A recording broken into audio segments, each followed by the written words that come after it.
Sisi kama watu wa Central kwanza ndio tuna shida ile kubwa sana, kwa sababu kule Central rais wetu anatukanwa kila siku. Deputy President mwenyewe anachukua wale watu ni wazanii wa kuimba nyimbo. Ukiweza kuimba wimbo ya kutukana president, wewe ni wa milioni 5. Kuimba tu wimbo moja kule Central utukane president, wewe ni wa milioni 5. Tunajiuliza, tafadhali, unataka hata wewe kuwa kiongozi wa nchi hii, heshimu yule aliyo sasa. Mambo ya kusema mambo ya BBI na Raila, hakuna Raila anatusiwa na Ruto.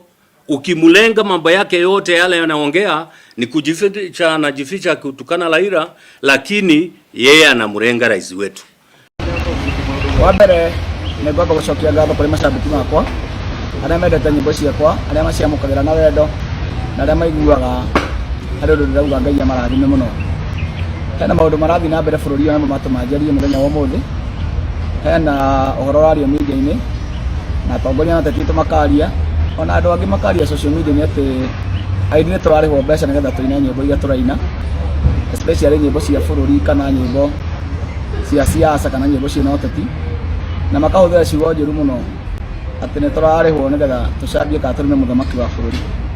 No nyende kuuga njarie tondũ niĩ nĩ nyinĩte, ũguo ndĩ victim, njuge gũtirĩ handũ ona hanini njiguĩte rwĩmbo-inĩ rwakwa rũgĩcambia kana rũkahũra mũnene wa bũrũri, tondũ nĩ mũndũ, niĩ ndĩ mũndũ ũtĩĩte kiugo kĩa Ngai nĩ maandĩko, na ndio mũthamaki nĩ wa kũheo gĩtĩo. Rĩu ngwenda kwarĩria mũthuri mũgathe mũrata wakwa, mũndũ ũhete gĩtĩo mũno wĩtagwo Maina wa Kamanda, ũrĩa uma mĩtambo-inĩ ũmũthĩ mena Sabina wa Chege na andũ angĩ, na atarĩria auga atĩ nĩ hetwo mbeca makĩria ma milioni 5 nĩgetha nyime brodeni rwĩmbo rwa tũkũnia. No nyende kũririkania mũthuri ũcio ndambĩrĩirie kũina nyĩmbo cia bũrũri tene, nyina rwĩmbo rwa mũtu, nyina rwĩmbo rwĩtagwo tuorioke, ngĩũka ngĩina nyĩmbo ingĩ hĩndĩ ĩrĩa gwathũkĩte mũno cia kũhoreria bũrũri, na ndanaina rwĩmbo nginya rũngĩ raugaga atĩ rũhuho rwa higi rwahorera Uhuru no agathana rĩngĩ. Rĩu ndĩkĩmũria atĩrĩ na gĩtĩo kĩnene, nyĩmbo icio ndainaga hĩndĩ ĩyo rĩ, nginya kĩmendero rĩ, ndarĩhagwo nũ, ndarĩhĩirwo kũ? Kaĩ hĩndĩ ĩyo itagĩbataraga mbeca, ndingĩkĩrĩ na mbeca nyingĩ mũno. Njuge gũtirĩ rwĩmbo na rũmwe niĩ ndĩhĩtwo kũina, nyinaga tondũ wa kwenda bũrũri, na nyinaga nĩgetha he andũ aitũ mwerekera ũrĩa nyonaga wagĩrĩire, na mau nĩ matua makwa, na mũndũ wa kũnũmĩrĩra nĩ itua rĩake kũrũmĩrĩra rwĩmbo rwakwa akorwo nĩ ararwenda. Njoke njĩre mũthuri ũcio tũkũ Maina wa Kamanda, nĩ tũkũheta gĩtĩo mũno, no tũtiriganĩirwo atĩ hĩndĩ ya Kĩbakĩ o we nĩ watũmire Nairobi ũrehere moko-inĩ ma Kĩbakĩ, tondũ wamwĩraga no kwega no kwega, nĩ gũthaka nĩ gũthaka, Nairobi ĩgĩthiĩ na mũtumia ũrĩa ũhunjagia, na ĩgĩthiĩ na ODM, Kĩbakĩ agĩtigwo atarĩ nayo. Ona ũmũthĩ no ngũthaithe ngwĩre mũthamaki wa bũrũri arabatara andũ mekũmwĩra ũhoro wa ma, mamwĩre ũrĩa ngiraũndi ĩhana, tondũ no twende akaritana na gĩtĩo, na wendo ũrĩa twamũthurĩte naguo twamwendete naguo tũkĩmuthura maita merĩ kana mau matatũ twamũthurire, ingĩenda ũnyihanyihe. Andũ moragia atĩrĩrĩ, mũceraga naũ ũtagũtonyaga ndũgĩra, na niĩ nyende kũũria ũguo tondũ wĩ mũrata wa mũthamaki baba witũ, ĩtĩkĩre kũmũhe ũhoro wa ma, tondũ wĩ mũthuri ũthuranĩrie maũndũ wega, na ndeto iria ũkwaria cia ũini kana cia handũ hangĩ hothe ũkwaria, ũkaria ndeto iria ũramenya nĩ cia ma piũ piũ piũ, tondũ twĩ ciana ciaku na twenda gũkũhe gĩtĩo na tũgagũciara na tũgũtũkie na tũkũrere. Thank you so much. A few colleagues of ours will, colleagues not colleagues, will add one or two to it. Yeah. Tim, karibu sana. So can we start? Yeah. This is our statement. Our attention is drawn to comments attributed to Deputy President William Ruto over the weekend, where he claimed that the ongoing national consultative forums on the BBI are a waste of public funds and a political scheme by His Excellency Raila Odinga to draw its 2022 lineup. The DP is further quoted claiming that BBI and Handshake, an agreement signed between His Excellency President Uhuru Kenyatta and Right Honorable Raila Odinga, is a con game, which he further asserts has derailed the Jubilee government's Big Four agenda. The remarks by the DP are an affront to the President, who is the head of state and government. Hiding behind BBI and ODM leader Raila Odinga is open camouflage. It is clear that the DP is hiding behind Prime Minister Raila Odinga and the BBI to fight the President. and those public officers the President has entrusted with the power of helping him run the government. We want to remind Kenyans that Ruto is a known divisive and negative person with a very dark past. He is the only deputy president in the history of our republic who has been convicted of stealing poor persons' land. Ruto thrives in confusion, division, and chaos. He single-handedly opposed the 2010 Constitution for reasons that were based on lies and divisiveness. And that is the hallmark of his character. While he failed, he turned out to be the biggest beneficiary of the same Constitution. Borrowing from his 2010 experience, the man is at it again. He is opposing the BBI because he knows that he will be exposed. One of the biggest lies he has peddled over the weekend was the BBI is a waste of public funds. Ruto has detailed his Tanga team to throw around a figure to disparage the process for reasons that can only be described as selfish. It was claimed that the process has costed Kenya shillings 10 billion. We want to challenge the team to explain the source of this figure and how they arrived at it. While we are against the idea of banding around unverified figures, it is also our contention that BBI is about national unity and cohesion, an important project in a country like ours scarred by divisiveness. BBI meetings should be seen in the wider context of a presidential directive that Kenyans read and understand the BBI report, engage on it in order to come up with a lasting solution to the matters identified as bedefiling our nationhood. No one chased William Ruto or even his allies from the open public meetings in Kisii, which was attended by leaders and Kenyans from all walks of life, political parties, sectors, and opinion leaders. DP Ruto is engaged in open hypocrisy.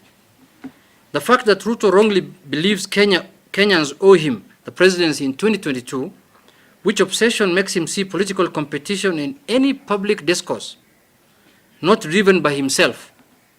The obsession with the presidency in its current imperial form inclines Ruto to oppose any process or proposal to diminish the presidency and broaden the power structure to be more inclusive.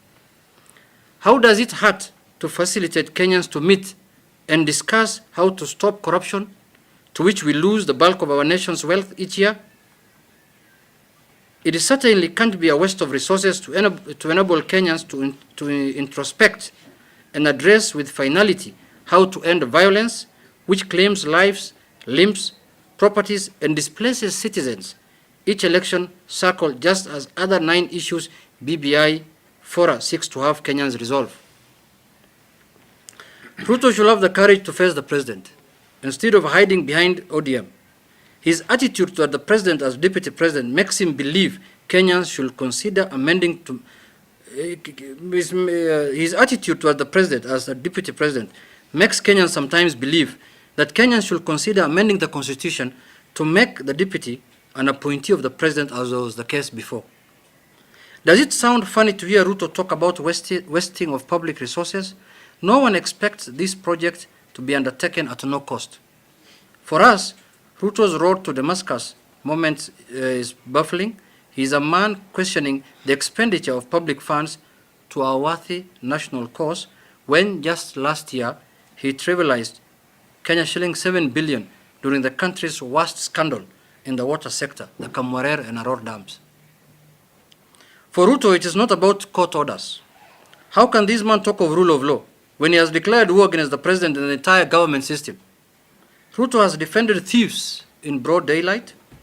He has refused to support the president's war on corruption. He has attacked the DCI, the EACC, and the DPP, and all government institutions that are engaged in the criminal justice system. He has attacked the heads of these institutions in public every time they have turned their investigations in the directions of Ruto's thieving allies in government. Thank you so much. I have nothing more to add. But I'm going to say that this is what we think of what Ruto has been doing the last 2-3 days. and he's asking why are Kenyans meeting in different parts of the country when he's also meeting Kenyans in Vihiga, in other parts, in Soi, in other parts of the country. So it looks like he's the only one who wants to meet Kenyans. Other Kenyans cannot meet to discuss issues that are of concern to them. Those few remarks, I want to invite my 2 or 3 colleagues also to add their voice to this matter. Thank you so much.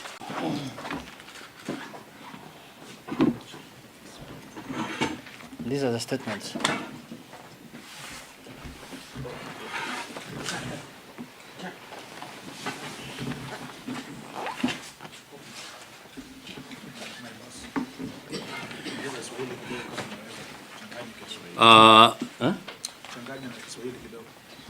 Asante sana. Mimi kwa maoni yangu kwanza ninataka kusema ya kwamba nimeshangaa sana kwa vile tumeona mambo ya BBI imeanza kupelekwa kwa mlengo mwingine ya kwamba ni mambo ya kupigana na mambo ya serikali na mambo ya watu wengine kuiletea shida. Na sisi kama nchi na watu wote wa Kenya mnajua ni kwa sababu gani tumefika mahali tuko leo. Mnajua tumefika mahali tuko kwa ile shinda ambao ilipata nchi yetu wakati wa uchaguzi. Na tukawa na viongozi wetu kuwa pamoja na nchi yetu ikatulia. Hata nyinyi watu wa media ndio mungekuwa mstari wa mbele kwanza kuwajulisha wa Kenya na kuwaeleza tumetoka wapi ndio tufike mahali tuko. Ndio BBI iwe sasa tuna BBI. Tumetoka wapi? Na tumetoka katika janga ambao ilikuwa inataka kumaliza nchi yetu ya Kenya. Ndio viongozi wetu wawili wakawa pamoja na ikawa na ile mambo ambao ni ya handshake ambayo ikatuletea BBI, lakini kwa sababu ya watu kutaka uongozi hata hawajaona ya kwamba kama hakukuwa na handshake nchi yetu ingekuwa na maragani, ingekuwa ikiendeshwa na nani? Hata wale wanataka ukubwa wakati huu, kama hatukuwa na nchi inaitwa Kenya, kama Kenya yetu ingeisha wakati hiyo, sasa wewe hata ungekuwa unataka kuongoza watu gani?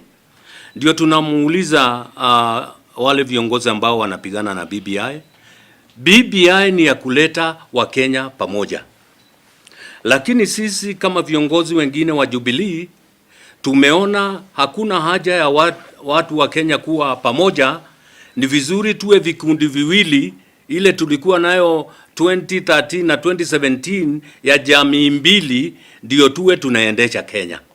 Lakini BBI inaleta vikundi vyote 43 tribes ya Kenya yetu, sio vikundi ile mbili ile ilikuwa ya Wakikuyu na Kalenjin. BBI inaleta sasa Wakenya wote wawe pamoja. Kwa hivyo tunamuuliza Deputy President wetu kwa heshima, wewe umeshaguliwa kuwa msaidizi wa rais wetu, tafadhali mpe heshima yake vile ungetaka wewe upewe heshima kama wewe ni kiongozi wa nchi. Tuna viongozi wengi duniani tumeona wamekuwa Deputy President. Tunao Amerikani, Uganda tunao, mumeshawasikia wapi? Huyu wetu hata amejifanya sasa hata kama president hakuna. Huyu ni kama sasa ndio president, ni kama deputy. Sisi kama watu wa Central kwanza ndio tuna shida ile kubwa sana. Kwa sababu kule Central rais wetu anatukanwa kila siku. Deputy president mwenyewe anachukua wale watu ni wazanii wa kuimba nyimbo. Ukiweza kuimba wimbo ya kutukana president, wewe ni wa milioni 5. Kuiba tu wimbo moja kule Central utukane president, wewe ni wa milioni 5. Tunajiuliza, tafadhali unataka hata wewe kuwa kiongozi wa nchi hii, heshimu yule aliyo sasa. Mambo ya kusema mambo ya BBI na Raila, hakuna Raila anatusiwa na Ruto. Ukimulenga mambo yake yote yale yanaongea ni kujificha kutukana Raila, lakini yeye anamrenga rais wetu. Si tunamuuliza bado yeye ni kiongozi wetu wa Jubilee, Deputy President, tafadhali wewe utasimama wakati wako ukifika, lakini muheshimu yule ambayo alipewa kiti. Wewe sio wewe, tunajua mlichaguliwa pamoja na ukapewa serikali kama nusu. Hiyo mambo ambao ulipewa serikali nusu ndio inakufanya sasa uone kabisa, hata kama wewe ulichaguliwa president, wewe hukuchaguliwa president. Wewe ngoja wakati wako uchaguliwe president. Ukishaguliwa president, kama Mungu atakubali, lakini kwa maoni ya Maina Kamanda ni ya kwamba Mungu akujalie usije ukawa president wa nchi yetu. Asante. Mamanyi. Yes. Yes. Yes. Hii imetosha. Endelea Mamanyi.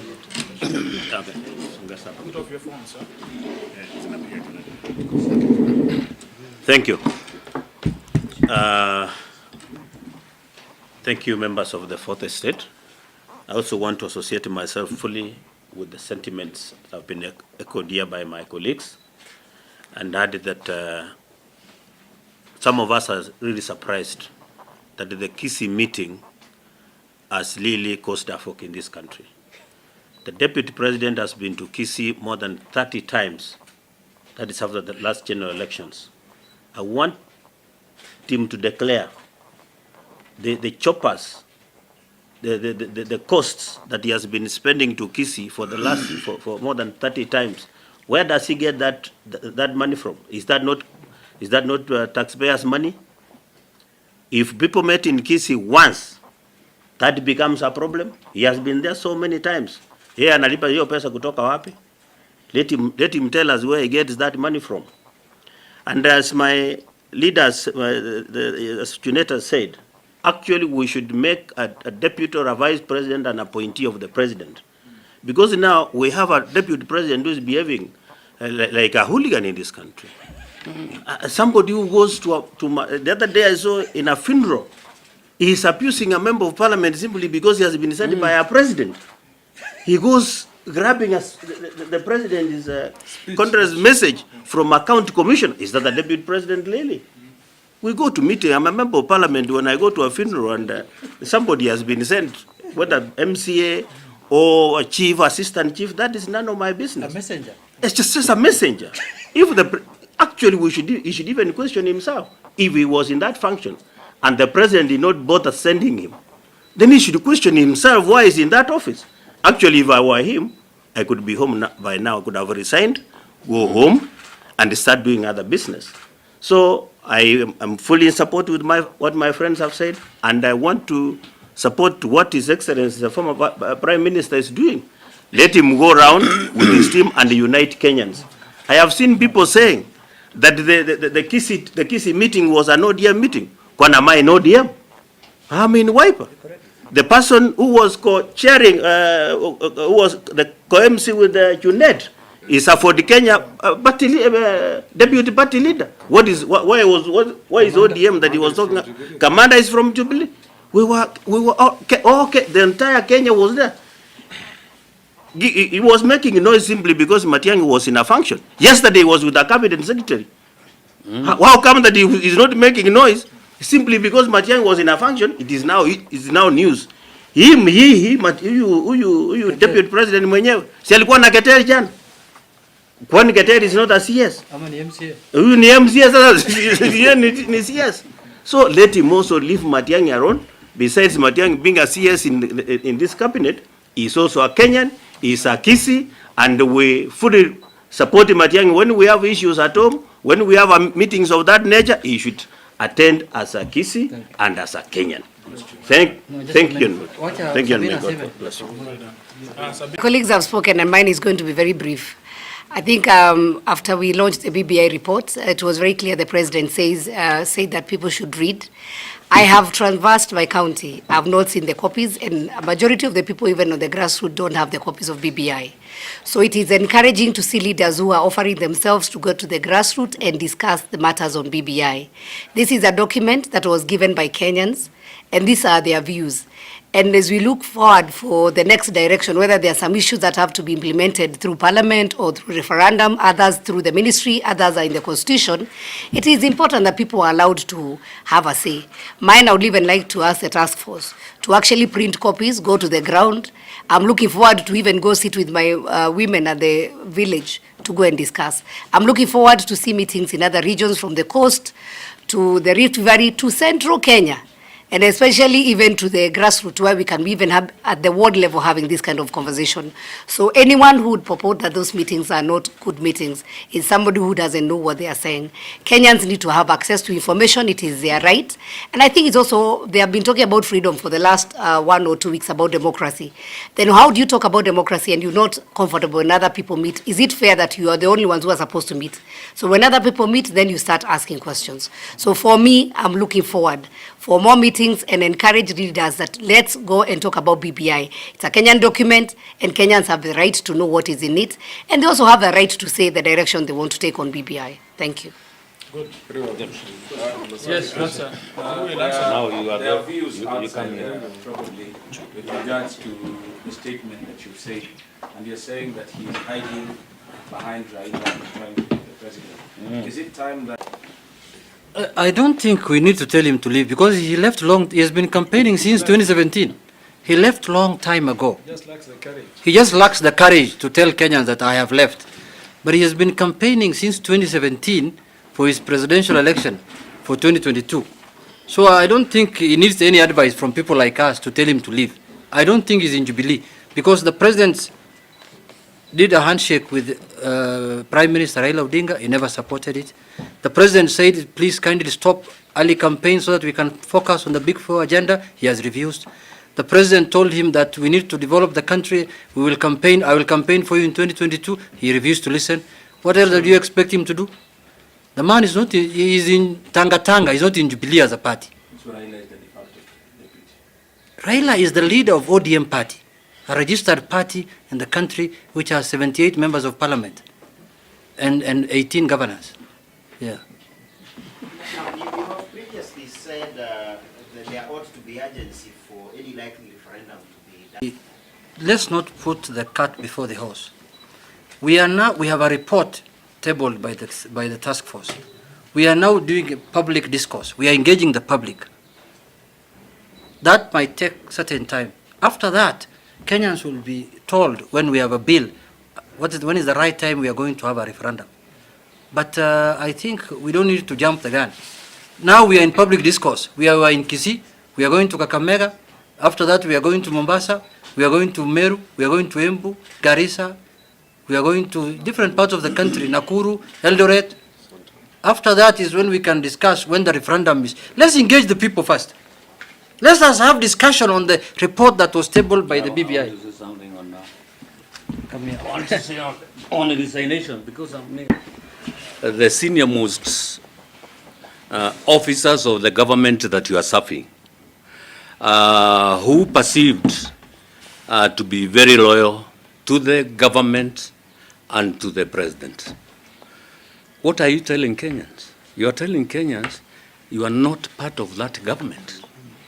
And if you are not part of that government, if you are gentle enough, the only honorable thing that the deputy president need to do now, it is to say, I am leaving this party, I'm leaving this government, and just because it's about 2 years and 2.5 years remaining, I will champion my path until I get the president, but I cannot work with this government that I don't believe in, because if you don't believe in the president that you elected together, you start now attacking the people that we perceive. They are the people who are not perceive, who we believe they are the people who are supporting the president day and night. Then they are the people you are attacking, even to a point of threatening them that if you take power, these are the people you can take to jail immediately.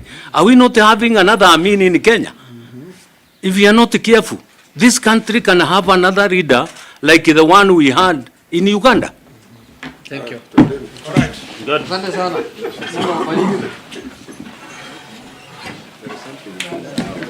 These are vulture. Trying to lecture us on how to succeed on the